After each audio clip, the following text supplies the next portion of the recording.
Hi everyone, welcome to the video. Today we're talking about drones, we're talking about how to fly them, we're talking about specifically maybe what drone you should get depending on what you're trying to do, and a couple of other things that maybe we'll throw in at the end.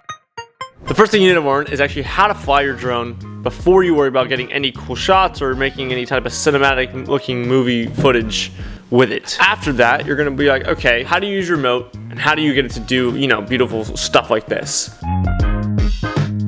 First off, you have two joysticks on your remote, the left one and the right one. The left stick, you push it up, the drone goes up in the same spot on the earth. It doesn't move around physically, but it just goes up and down. If you push left on the left stick, the drone will stay in the same spot, but rotate in that spot left. Same goes with the right, so if you push right, it'll rotate to the right. Now, the left stick, as you understand, pretty easy. Up, down, left, right, in place. Does not move physically in space. But the right stick, on the other hand, as you can probably guess, is what traverses you through space. So you push forward on the right stick, the drone itself goes forward.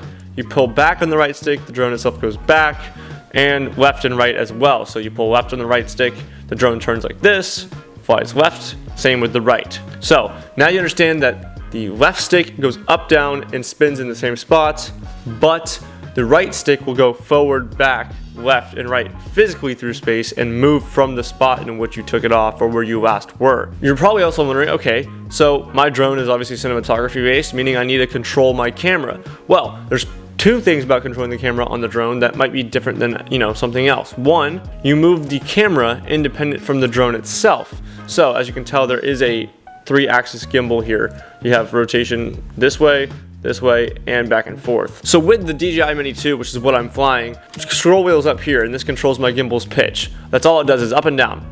But mixed with, moving side to side, or rotating, or going up and down, left, right, forward, back, and mixing the gimbal movement itself in it, you can get quite a bit of dynamic shots. Not every camera has the capability of a 3-axis gimbal. Some only have 2-axis. Some are pretty much locked into place. Simply put, that's the controls your drone will have, the controls that you need to have. Of course, like I said, there's two ways to control the camera. One will be in the actual phone itself. When you pull this up and you set your phone in and you locks it in right there, your phone will act as a monitor to view what your drone is sending back to the receiver. We're gonna go out to the field right now. We're gonna go fly this drone with the remote, obviously. I'm gonna show you on the remote what I'm doing as I'm doing it, so you can kind of see, footage of both me using the remote and footage of the drone flying itself. Let's go outside. Okay, so we went over the drone's remote controls, but I want to go over it again because I think we did it rather quickly. We have our phone here. We're going to go ahead and place that into here, connect it with the wire right here, and we're ready for takeoff. All right, so to get taken off, our phone's set up, great. Now we want to turn the remote on, so what we go ahead and do, as you can tell here, press the power button once, and then press and hold it again, and you'll have that noise happen. That means it's on. We're going to take the drone and do the exact same thing. So press 1 for power, press and hold again, turn on. There's the noise. Okay, so now the drone's on, the remote's on, they're connected. As you can tell on the screen, I am screen recording here. Our drone's on and our remote's on. So in order to take it off, we want to pull down on the left and right joystick, down and out, so away from each other, kind of like this. That'll take the drone off and turn the props on. As you can tell, it's kind of loud. If we press up and hold up, that'll fly the drone up. As you can tell, it's screen recording right now. You can see that the drone's going up in the air. So, as we talked about, the left joystick sends the drone up and down and spins it, as you can tell here, left and right in place. The right joystick, on the other hand, goes forward, as you can tell there, and back, as you can tell there as well. It also sends the drone to its right and to its left, traversing through the actual earth, not on a single point, but on many points. So if we combine those two together, right, and we want to turn our camera left while we fly left, you can lean the left joystick a little bit one way, so that way the drone actually turns in the air, rotates if you would, and then hold left on there and go left with the drone as well. Now, that's not a shot I would go with, but let's say we want to go ahead and get a shot of the gazebo behind me. I want to fly at it. I want to pan the camera up and fly over it at the same time. So that requires using both joysticks as well as the scroll wheel here on the back of the remote. Now, I did mention it briefly, but the scroll wheel is so the gimbal, as you can tell right here, if I hold it down, it goes down, and if I point it up, it goes up. Now on my particular drone, there's a cinema mode, a normal mode, and a sport mode, which increases or decreases the speed at which all of these controls function. But for in the instance of this video, we're using normal, so just stick to normal. It also helps your battery life maintain things much better. Okay, so we're gonna go ahead and press this button on our back of our remote or on our screen to start recording. So now we're getting an actual full res recording and not just a screen recording. Then we're gonna use the back scroll wheel to point the camera up a little bit. So it's a little bit more pointed at the actual, what is that, a gazebo? I guess that's a gazebo. But let's say we wanna get a good shot. Let's go ahead and reveal the gazebo while we're already moving. So go ahead, pull down, like I said, on that scroll wheel.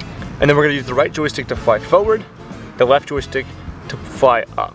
Forward on the right stick, up on the gimbal, and push up on the actual left stick.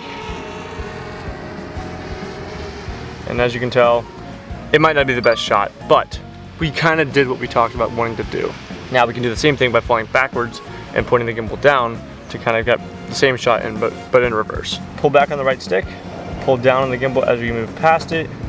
And as you can tell, we're kind of letting another reveal of sorts for the gazebo. Now we can even push up on the left stick to fly it up high and really get a nice pull out of this field here. I almost hit that pole, so I do advise you guys to watch where your drone's going and not talk to a camera while you're flying. But I also like to think I have a little bit of experience, at least enough. That seems about good to me. It's far enough for what I want to do. And once I think I'm roughly about where I'm supposed to be, I'll let off the right stick so I don't go forward anymore, decrease my altitude, and land it right next to me. Move my gimbal as well, push forward. And now that it's hovering above me, what I want to go ahead and do is land the drone. Now, land it right here. We'll try to stop itself from hitting the ground by hovering. If you hold down on the stick still and remain holding it down, a voice will talk to you and it will land itself. But yeah, so when you try to land, most drones have sensors on the bottom like these nowadays, where if you try to land, right, or it thinks it's gonna hit something, it'll stop itself and hover. But obviously if you're trying to land, you're trying to let it touch the ground, so therefore you just have to hold down on your left joystick longer and it will recognize, okay, you're trying to land, and it will allow you to do so. With that though, you can pack the drone up. Mine folds up all nice and you can fit in my pocket if I. They're super easy, super convenient. I recommend getting one. Now I'm not saying that on day one you'll get some like cinematic, amazing looking footage, but I will say that on day one you can probably get something decent, and with that you can definitely get something that's usable for most things. If you guys enjoyed this video, let me know. Be sure to let me know in the comments what you thought of it, what you want to see next. And if you want to see more drone content, be sure to hit the like button. I'll make sure to, follow through, give you some more, let's call it in-depth material. Until then, thanks for watching. Hope you guys enjoyed. All right, goodbye.